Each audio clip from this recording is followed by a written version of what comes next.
के इस नए वीडियो में हम आपको रियल नंबर के नए एक्सटेंशन के साथ कुछ इंपॉर्टेंट आइडियाज विद प्रूफ्स और कुछ इंपॉर्टेंट क्वेश्चंस को यहां पर सॉल्व करेंगे। आपको पुराने वीडियोस में जो भी इंपॉर्टेंट चीजें थी सब एक्सप्लेन कर दी गई थी। आज हम एक नई चीजें लेकर आए हैं और ये जो नई चीजें हैं बिल्कुल अलग अंदाज में यहां पर आपको देखने को मिलेंगी। तो चलिए हम पहले एक फंडामेंटल थ्योरम पर बेस्ड है एक थ्योरम उसको लेते हैं। पहले इसमें कहता है कि थ्योरम कहती है, क्या है theorem? If P is a prime number and A is a positive integer, if P divides A square, then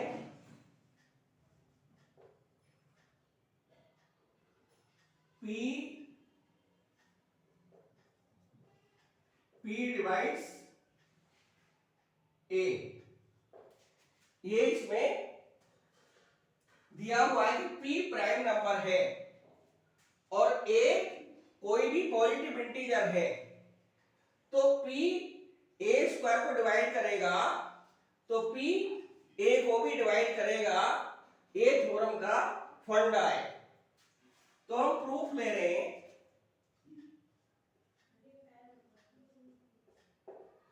सबसे पहले बात है कि A एक पॉजिटिव इंटीजर है और कोई भी पॉजिटिव इंटीजर होती है तो फंडामेंटल थ्योरम वहां अप्लाई होती ही है। तो यहां पर क्या दिया हुआ है? A is a positive integer, then by fundamental theorem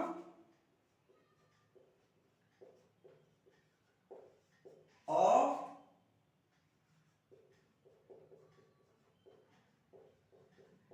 arithmetic, A can be expressed as a product of primes. तो A हमारी प्राइम फैक्टर्स का प्रोडक्ट होगी। तो प्राइम नंबर यहां पर फिर सेलेक्ट करने पड़ेंगे, प्राइम नंबर यहां पर मानने पड़ेंगे। तो मान लीजिए prime number P1 P2 P3 dot dot ET से हैं। लेट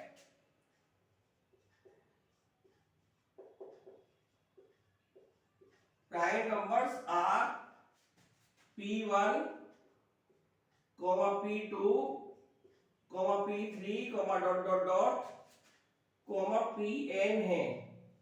होने को तो और भी हो सकते हैं पर n पर हमने इसको रोक दिया है।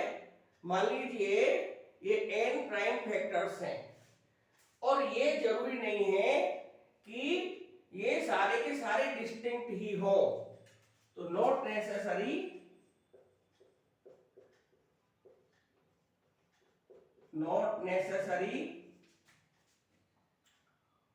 all prime factors are distinct। क्योंकि जब हम किसी नंबर को काटते हैं तो उसमें सेम नंबर भी आ सकते हैं।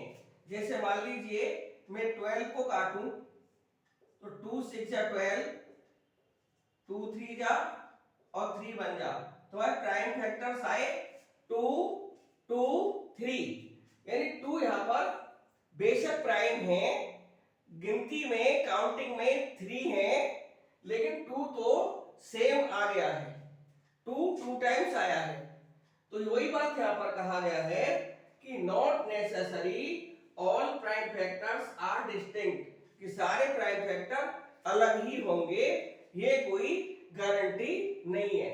इसलिए हम इनको लिख सकते हैं कि मान लीजिए P1 P2 P3 dot dot dot Pn इसके प्राइम फैक्टर्स हैं, A के प्राइम फैक्टर हैं, तो हम क्या लिख सकते हैं, therefore A is equal to P1 into P2 into P3 into dot dot dot into dot dot dot into Pn। हमको क्या लाना है, A स्क्वायर, तो A स्क्वायर कितना आएगा, देयरफॉर A स्क्वायर आएगा A इंटू A, यानी P1 P2 P3 into dot dot dot Pn multiply P1 P2 P3 into dot dot dot into Pn। अब इनकी मल्टीप्लाई करेंगे तो ये आएगा A square is equal to P1 square into P2 square into P3 square into P4 square into dot dot dot into Pn square. अब यहां पर एक बात, A स्क्वायर तो निकाल दिया, अब यहां पर है कि A square P divides A square, P A square को डिवाइड कर देता है। Now P divides A square, P divides A square, तो P कोई इनमें से फैक्टर तो होगा, जो कि A स्क्वायर की value P1 square P2 square P3 square P4 square dot dot dot P square है। इससे क्या इंप्लाइज होता है, P may be P1 और P2 और P3 और डॉट डॉट डॉट और Pn, P इनमें से कोई भी वैल्यू हो सकती है। तो हम फिर क्या लिख सकते हैं, P जो हमारा फैक्टर होगा इनमें से कोई हो सकता है, और P डिवाइड कर रहा है A स्क्वायर को, तो हम क्या लिख सकते हैं कि P डिवाइड्स P1 और P2 और P3 और डॉट डॉट डॉट और Pn। जब P डिवाइड कर रहा है A स्क्वायर को, तो P इनमें से या तो P1 होगा या P2 होगा या P3 होगा या फिर Pn होगा। अब ये गारंटी है कि यदि P P1 P2 P3 dot dot dot को डिवाइड कर रहा है तो ये इंप्लाइज हो जाएगा,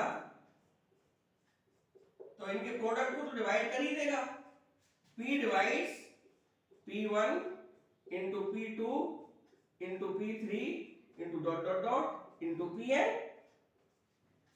भाई सीधी सी बात है कि यदि P P1 को डिवाइड कर रहा है, P P2 को डिवाइड कर रहा है, P P3 को डिवाइड कर रहा है, P Pn को डिवाइड कर रहा है, तो इनके प्रोडक्ट को अर्थात P1 P2 P3 dot dot dot Pn के प्रोडक्ट को ये P अवश्य ही डिवाइड कर देगा।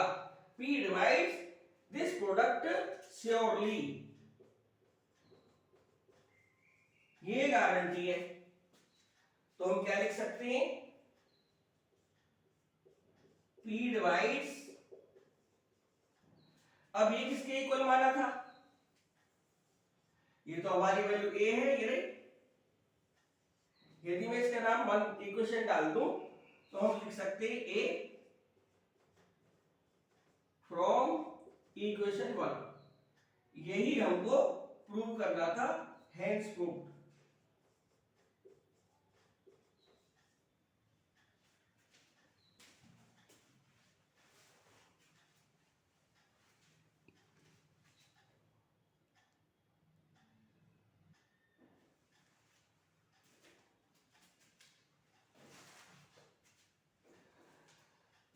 अब इसी थ्योरम पर बेस्ड कुछ क्वेश्चंस होंगे, उनको लेकर चलते हैं। जैसे कि कह रहा है कि prove that root 5 is an irrational number. Root 2 हो सकता है, रूट 3 हो सकता है, रूट 7 हो सकता है, रूट 11 हो सकता है, रूट 13 हो सकता है, रूट 17 हो सकता है, रूट 19 हो सकता है।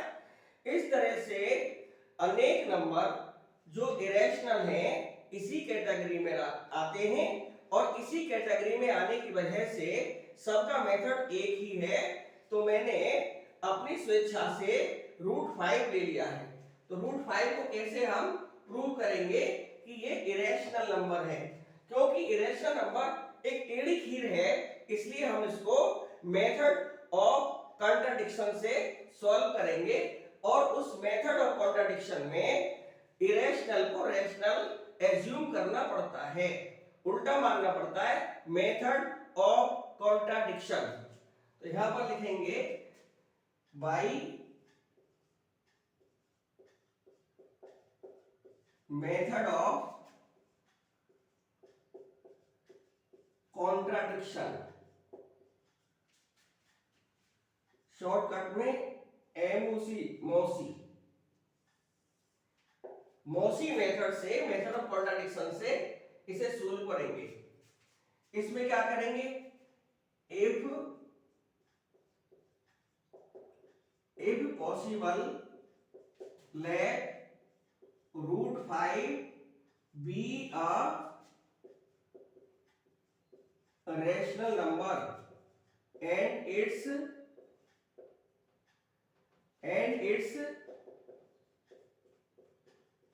simplest form be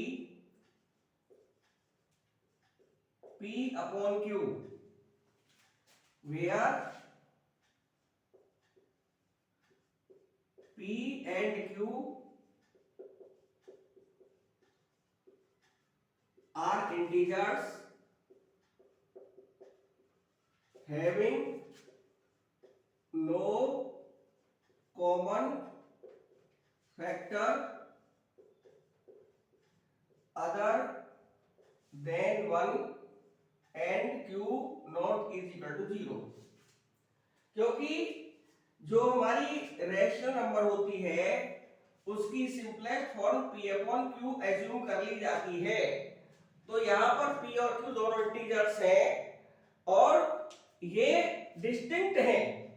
इसमें साफ लिखा हुआ है कि where p and q are distinct integers, ये डिस्टिंक्ट हैं। having no common factor, और इनमें कोई भी कॉमन फैक्टर नहीं है अदर देन 1, 1 को छोड़कर। 1 तो आएगा, हर एक में कॉमन फैक्टर होता है, लेकिन नीचे का जो यहाँ पर इंटीजर है जो अपॉन में q है वो कभी 0 नहीं हो सकता। तो q not is equal to 0 यहाँ पर डाल दिया। अब क्या लिखेंगे? नाउ जब ये मान ही लिया है √5 p अपॉन q, तो इसको p अपॉन q लिख लेंगे। अब रूट आ रहा है तो ऑन स्क्वायरिंग करना पड़ेगा, ऑन स्क्वायरिंग थ्रू आउट। हमने थ्रू आउट इसका स्क्वायर कर दिया, ये तो 5 हो जाएगा, ये हो जाएगा p square upon q square, cross multiply करेंगे तो ये आएगा p square is equal to 5q square. तो यहां से हम ये चेक कर रहे हैं कि 5 इसको काट देगा, 5 implies 5 divides 5q square implies 5 divides ये p स्क्वायर है, इसको p स्क्वायर लिख सकते हैं, implies 5 डिवाइड्स P,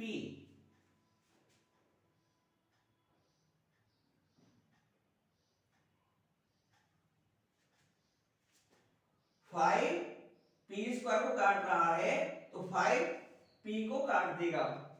क्यों? एक रीजन है कि 5 इज ए प्राइम नंबर। अब ये थ्योरम कराई थी, 5 divides P square then 5 divides P। ये जो थ्योरम थी अभी जो प्रूव करी थी, उस थ्योरम के बेस पर हम कह सकते हैं कि 5 यदि P स्क्वायर को डिवाइड करता है तो 5 P को भी डिवाइड कर देगा, क्योंकि 5 एक प्राइम नंबर है और P कोई भी पॉजिटिव इंटीजर है। तो ये हमने अभी थ्योरम करी थी, उसके बेस पर लिख दिया। तो क्या लिख सकते हैं, जब 5 P को डिवाइड कर रहा है तो क्या होगा यहां से कि हम लिख सकते हैं 5 ने P को काट दिया पूरा पूरा, 5 का डिवाइड P में लगाया तो यहां पर K टाइम्स आ गया मान लीजिए, तो पूरा करके एक रिमाइंडर 0 आया। तो हम क्या लिख सकते हैं, P is equal to 5K, dividend is equal to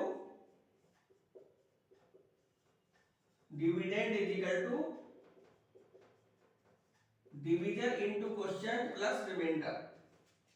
ये हमारी थ्योरम हुआ करती है कि dividend is equal to division into quotient plus remainder. Remainder यहां पर 0 है और 0 एडिटिव आइडेंटिटी है। मैंने ढेर सारी वीडियोस में हमेशा कहा है कि मल्टीप्लिकेटिव आइडेंटिटी 1 और एडिटिव आइडेंटिटी 0 को ऐड नहीं किया जाता है। तो यहां पर P is equal to 5K लिखा जा सकता है। यदि मैं इस इक्वेशन का नाम 1 डाल दूं, इसका नाम 2 डाल दूं, तो यहां से रिजल्ट आएगा फ्रॉम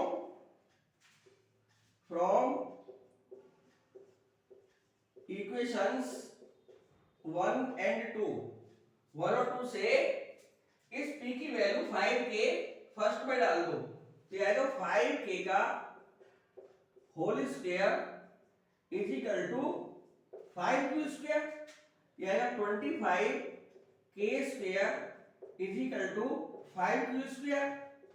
यहां से Q square is equal to 5K square आएगा। तो कोई प्रोसेस यहां पर लगाना पड़ेगा। नाउ यहां पर वही प्रोसेस है, 5 डिवाइड्स 5Q स्क्वायर, यहां पर 5 डिवाइड्स 5K स्क्वायर हो जाएगा। बिल्कुल सेम टू सेम है। यहां 5 ने P को डिवाइड कर दिया है। यहां पर देखते हैं, now 5 divides 5K square implies 5 divides Q square 5 divides Q। Reason same है, since 5 is a prime number and 5 divides Q square, then 5 divides Q। तो यह 5 ने Q को डिवाइड कर दिया, और यदि बैकवर्ड आते हैं लौटकर तो 5 ने P को डिवाइड कर दिया, 5 ने Q को डिवाइड कर दिया। तो क्या रिजल्ट आया, इंप्लाइज ये हुआ 5 divides P as well as Q। देखिए यहां से देख लीजिए और यहां से देख लीजिए, 5 P को भी डिवाइड कर रहा है, 5 Q को भी डिवाइड कर रहा है। तो 5 ने P और Q दोनों को डिवाइड कर दिया। लेकिन हमने क्या पढ़ा, दी एजम्पशन में कि there is no common factor other than 1, तो 5 कॉमन फैक्टर आ गया पी एंड क्यू में। तो यहां से रिजल्ट निकला 5 is the common factor between P and Q, but this is a contradiction to the fact that P and Q have no common factor other than 1, and this contradiction arises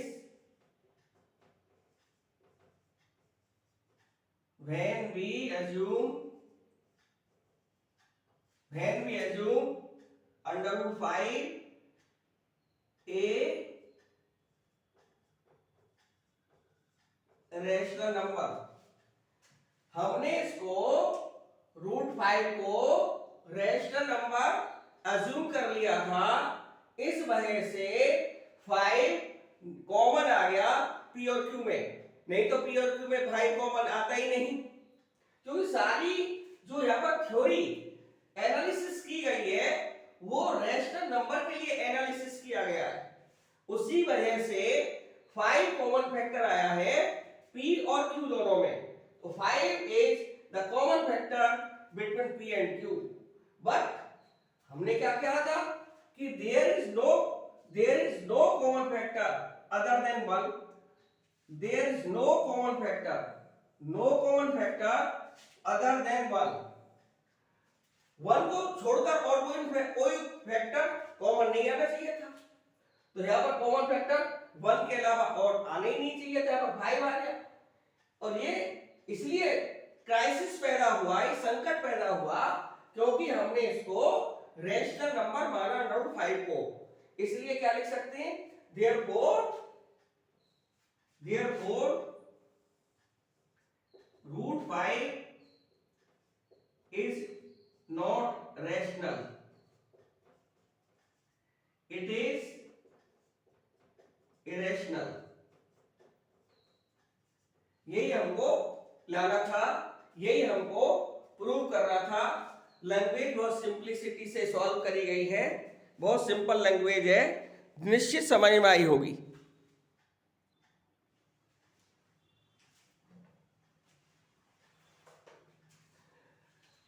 आइए अगले question पर चलते हैं और इसे prove करना है कि 2√3 - 5 इज इरेशनल। जब मैंने चैप्टर स्टार्टिंग में ये स्टार्ट किया था तो मैंने कहा था कि यदि रैशनल और इरेशनल दोनों आपस में, रैशनल और इरेशनल दोनों आपस में प्लस हो, माइनस हो, मल्टीप्लाइड हो या डिवाइड हो, तो वो जो नंबर होगा रिजल्टेंट नंबर वो इरेशनल ही होगा। यहां पर ये इरेशनल है, ये रैशनल है, ये इरेशनल ही होगा, लेकिन इसको प्रूव कैसे करेंगे बात वो अलग है। तो देखिए कैसे करेंगे, हम तो एक ही मेथड लगा रहे हैं, पहले भी मेथड ऑफ कॉन्ट्राडिक्शन ही इसमें लगाएंगे जो पहले लगाया है। एक ही मेथड से सारे क्वेश्चन सॉल्व होंगे, इस टाइप के जितने भी क्वेश्चंस हैं। मेथड ऑफ कॉन्ट्राडिक्शन से if possible let 2√3 - 5 be a rational number and its simplest form be P upon Q, where P and Q are integers having no common factor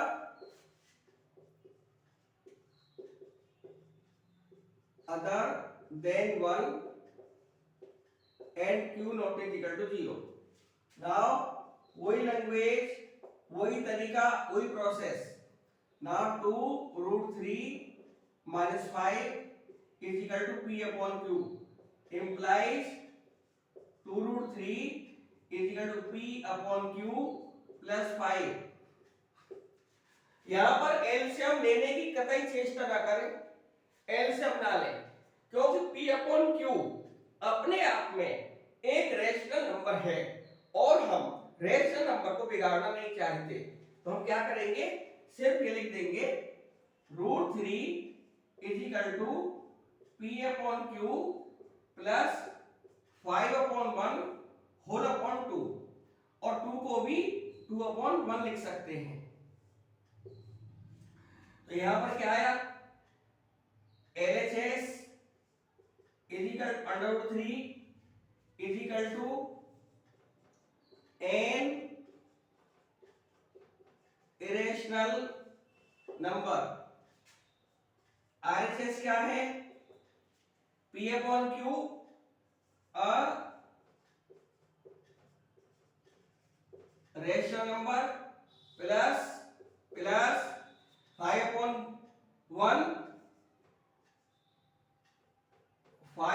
1 other rational number whole upon 2 upon 1 any other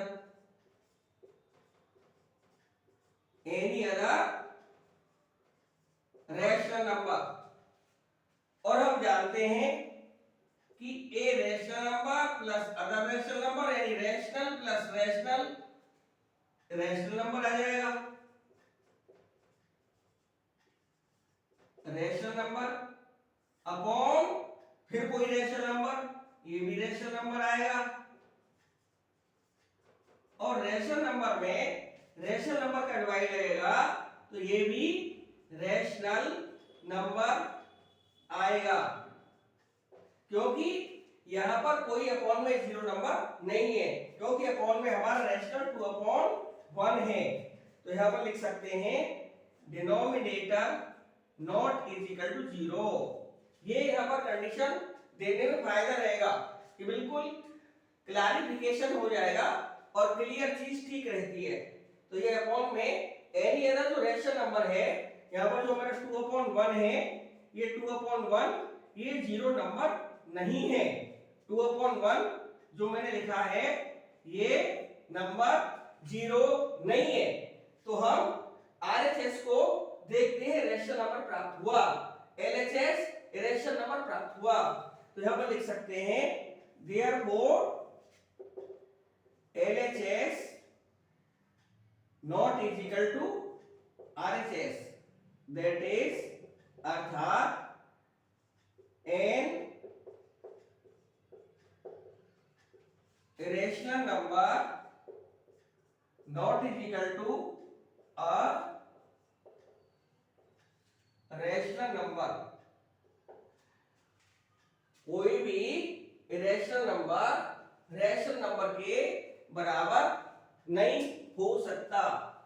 तो होने चाहिए थे बराबर. From equation 1 में यदि हम बात देखें तो दोनों इज इक्वल टू हैं और ये इज इक्वल टू y नहीं, यानी ये इम्पॉसिबिलिटी जो पैदा हुई है और वो किस वजह से हुई, क्योंकि हमने ये पूरा नंबर एक रेशनल नंबर मान लिया था. n rational number not is equal to a rational number. तो दिस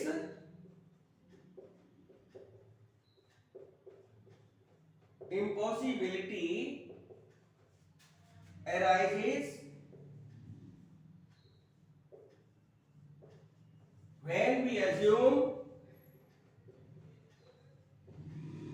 2 root 3 minus 5 a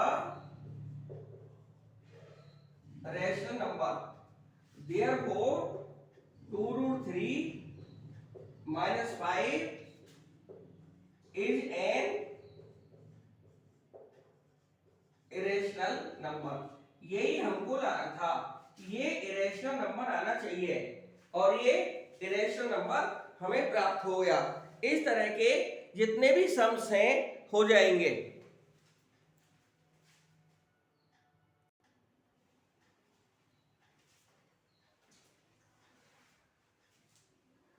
अब हम इरेशनल प्लस इरेशनल वाले क्वेश्चन को इरेशनल प्रूव करने का एक और तरीका देखेंगे।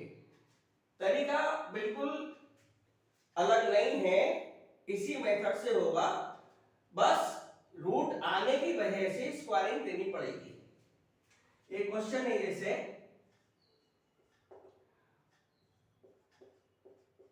Prove that root 3 plus root 5 is an irrational number. देखिए वैसे एक नंबर का सवाल है तो ये इरेशनल है, ये इरेशनल है, इरेशनल में इरेशनल ऐड हो रहा है, ये गारंटी तो नहीं है कि ये इरेशनल ही आएगा, लेकिन रूट 5 और रूट 3 दोनों डिस्टिंक्ट रूट नंबर हैं, इसलिए इनको ऐड नहीं करा जा सकता। ये लाइक टर्म्स नहीं है, अनलाइक टर्म्स हैं, तो ये इरेशनल ही रहेगा। तो कैसे प्रूव करेंगे? तो इसको ले लेंगे, if possible let कोई language, if possible let root 3 plus root 5 be a rational number and its simplest form be P upon Q, where P and Q are integers having no common factor other than 1 and Q not is equal to 0. Now root 3 plus root 5 is equal to P upon Q। यहाँ पर minus भी हो सकता है, ये मैंने plus का लिया और सवाल बोर्ड में माइनस भी पूछा जा सकता है। तो क्योंकि रूट आ रहे हैं दोनों, ऑन स्क्वायरिंग से फायदा मिलेगा। ऑन स्क्वायरिंग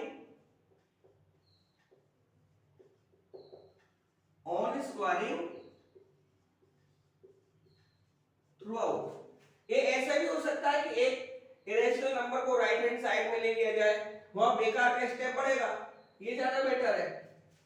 तो स्क्वायरिंग करेंगे तो अंडर रूट 3 का स्क्वायर यानी a square plus under root 5 यानी b square plus 2 into a into b is equal to आया p square upon q square, implies 3 plus 5 plus 2 root common आ गया, ये 15 हो जाएगा, is equal to p square upon q square, implies 2 root 15 is equal to p square upon q square. 3 और 5 अभी like terms हैं, 3 और 5 लाइक टर्म्स हैं, 8 हो गए, राइट हैंड साइड को ट्रांसपोज कर दिया माइनस a, तो यहां से हमारा रूट 15 इज इक्वल टू आ जाएगा। हम इसको लिख सकते हैं p अपॉन q का होल स्क्वायर माइनस 8 अपॉन 1 और होल अपॉन में 2 आएगा, उसे 2 अपॉन 1। अब बिल्कुल क्वेश्चन मक्खन मलाई, बहुत आसान। अब यहां पर LHS लिखेंगे, RHS लिखेंगे। Now LHS is equal to under root 15 कैसा नंबर है? An irrational number and RHS. देखिए रेशनल का square rational minus rational upon rational यानी इक्वल टू रेशनल नंबर। ये दोनों इक्वल है इस वाली इक्वेशन से। फ्रॉम वन, यदि हम इसमें सोचे तो रूट 5 और ये वाले नंबर सेम है। फ्रॉम वन, यहां से देखें irrational number is equal to rational number, और यहां से देखें तो rational not is equal to rational. ये रेशनल है, ये इरेशनल है, ये इक्वल टू आ नहीं सकते जैसे मैंने पीछे किया है। अब मैंने और थोड़ा सा इंप्रूवमेंट किया है, तो हम लिख सकते हैं क्वेश्चन 1 से कि rational irrational number is equal to rational number, irrational number is equal to rational number. But this is a contradiction, but this is a contradiction because an irrational number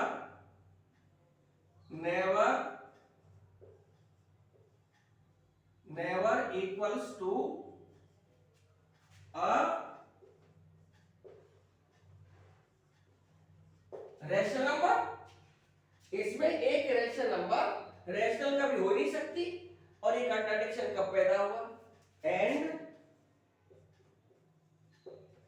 this contradiction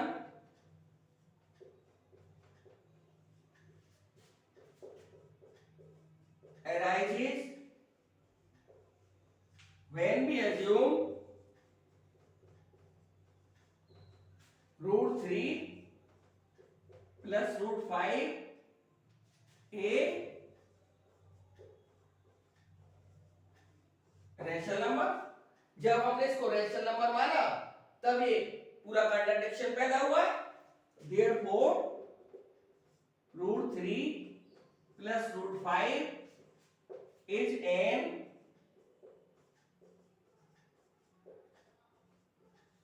irrational number.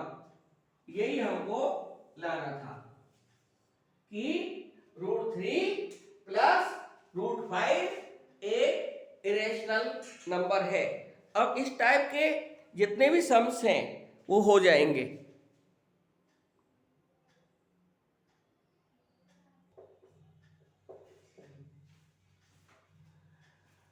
अब ये chapter अंतिम चरण की तरफ है और इसमें 2 question लिए गए हैं।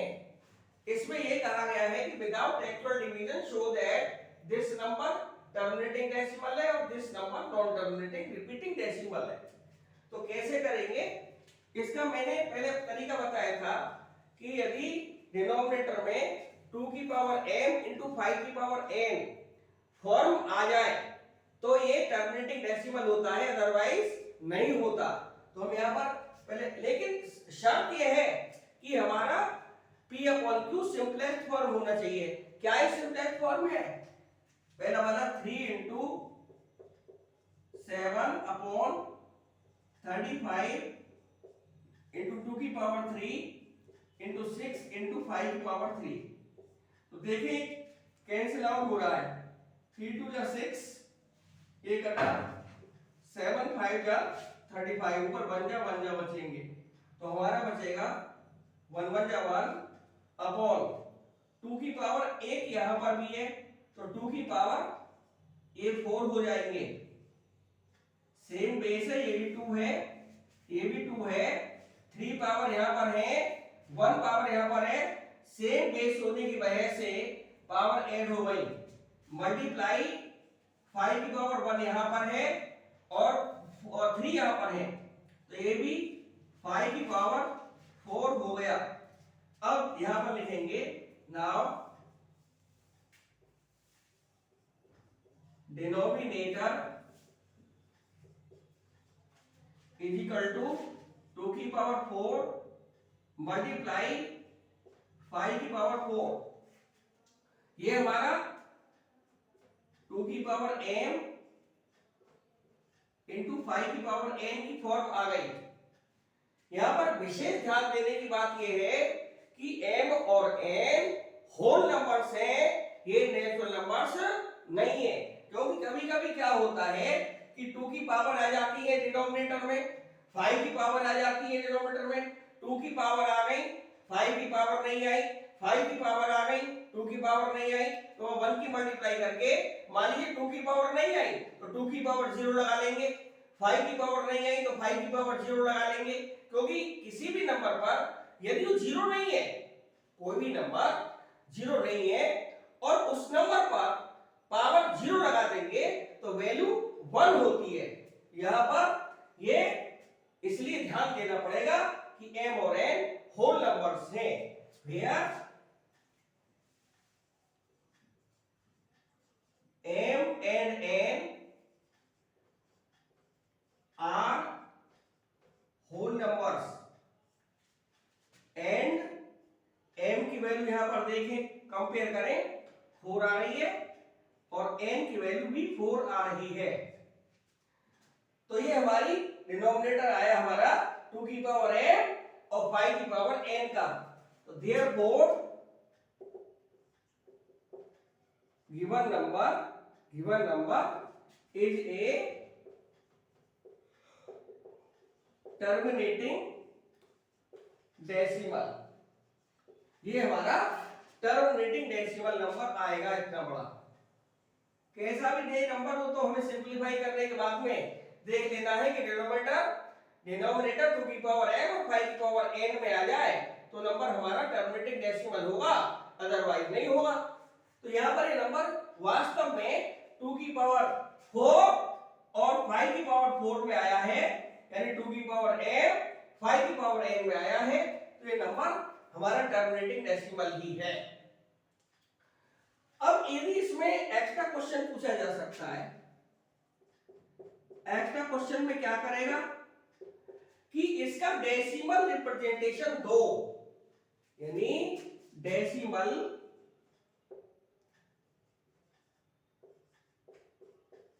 रिप्रेजेंटेशन दो इसका।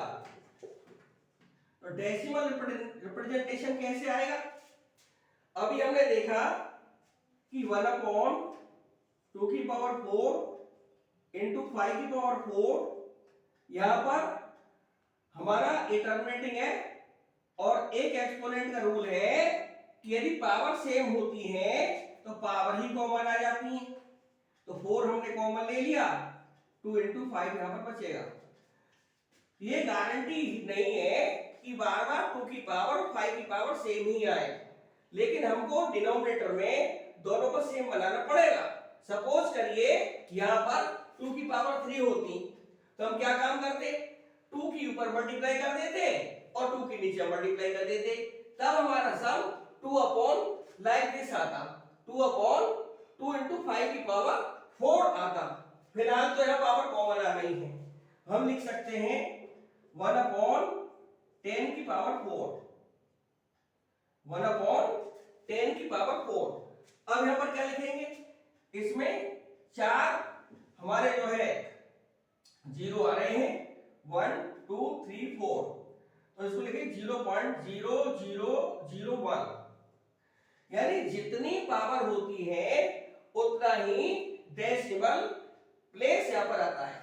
तो ये इसको लिख सकते हैं 0.0001, यानी 4 डेसिमल प्लेसेस, 4 डेसिमल प्लेसेस। एक और क्वेश्चन कर सकता है एक्स्ट्रा में इसी में कि after how many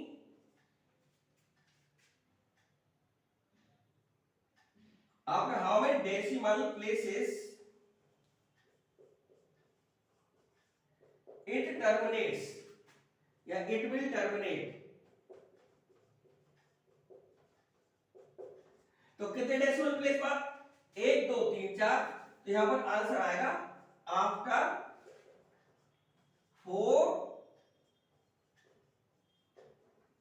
decimal places, यानी 4 डेसिमल प्लेस के बाद में ये टर्मिनेट हो जाएगा, और हो भी रहा है 1 2 3 4। तो हमने इस क्वेश्चन में कई और क्वेश्चन घुसाए हैं, वो भी पूछे जा सकते हैं। अब हम सेकंड पार्ट को और लेकर चलते हैं। तो सेकंड पार्ट क्या कह रहा है कि ये नॉन टर्मिनेटिंग रिपीटिंग डेसिमल है, ये दिया हुआ जो नंबर है नॉन टर्मिनेटिंग डेसिमल नंबर है, तो उसे कैसे लाएंगे? इसके लिए वही प्रोसीजर अपनाएंगे। सबसे पहले देखेंगे कि क्या ये मोस्ट सिंप्लीफाइड है, तो देखते हैं 65 मल्टीप्लाई बाई 3, 35 मल्टीप्लाई टू की पावर 2 और 36 यहां पर आ गया। देखिए ये नंबर हमारा 5 से कैंसिल आउट हो रहा है, 5 से काटा 13 आया और 5 से काटा 7 आया, और इसको 3 से 3 बन जा और ये हमारा 12 आया। अब कोई नंबर यहां पर कैंसिल आउट नहीं हो रहा, ऊपर न्यूमरेटर में 13 बन गया, 13 हो गई, 13 बन गया 13, और नीचे देखें तो फैक्टर करना पड़ेगा। 7 तो ठीक है, इधर 2 की पावर 2 इंटू 12 के फैक्टर करने पड़ेंगे, 2 की पावर 2 इंटू 3, तो हमारा आया 13 अपॉन 2 की power 4 into 3 into 7। Same base है, 2 2 पावर ऐड हो गई, 2 और 2 4, 2 की पावर 4 हो गई, और 3 और 7 हमारे और बचे हुए हैं। अब लिखना पड़ेगा here denominator is equal to 13 upon 2 की पावर 4 इंटू 3 इंटू 7, डिनोमिनेटर 2 की power 4 into 3 into 7, which is not is equal to 2 की पावर m इंटू 5 की पावर n। ये तो 2 की पावर 5 की पावर है नहीं, चलो 2 की है, लेकिन ये तो 5 नहीं है, तो ये 2 की पावर m और 5 की पावर n में ब्रेक आउट नहीं हुआ, ब्रेक डाउन नहीं हुआ, तो हमने देखा कि इसका denominator not is equal to 2 की पावर m इंटू 5 की पावर n नहीं प्राप्त हुआ। तो therefore given number is a non terminating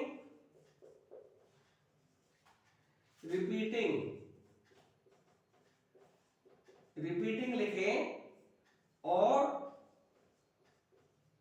recurring लिखें, एक ही बात है, रिपीटिंग डेसिमल। इस तरह से ये चैप्टर हमारा कंप्लीट होता है, और दूसरे चैप्टर में हम दोबारा हाजिर होंगे। लेकिन एक बात का ध्यान रखना, ये ब्रेनली आइडिया है और ये प्रोफेशनली डन किए गए हैं, बहुत सिंपल मेथड्स हैं। शायद ये मेथड आपको मुश्किल ही मिलेंगे, और सारे बोर्ड के लिए महत्वपूर्ण क्वेश्चंस हैं। ये अपने कुछ आइडियाज यहाँ पर लगाए गए हैं, लेकिन निश्चित रहिए ये आइडियाज फेल और फ्लॉप होने वाले नहीं हैं। लेकिन हमारी एक गुजारिश आप लोगों से है कि हमारे वीडियो को लाइक करिए, सब्सक्राइब करिए, और इस चैनल को भी मेंटेन करिए, हमें आगे बढ़ाइए, और अपने यार दोस्तों को यदि कोचिंग करनी है तो 11 लोग कॉलोनी में नीलकंठ कोचिंग सेंटर पर आइए। धन्यवाद।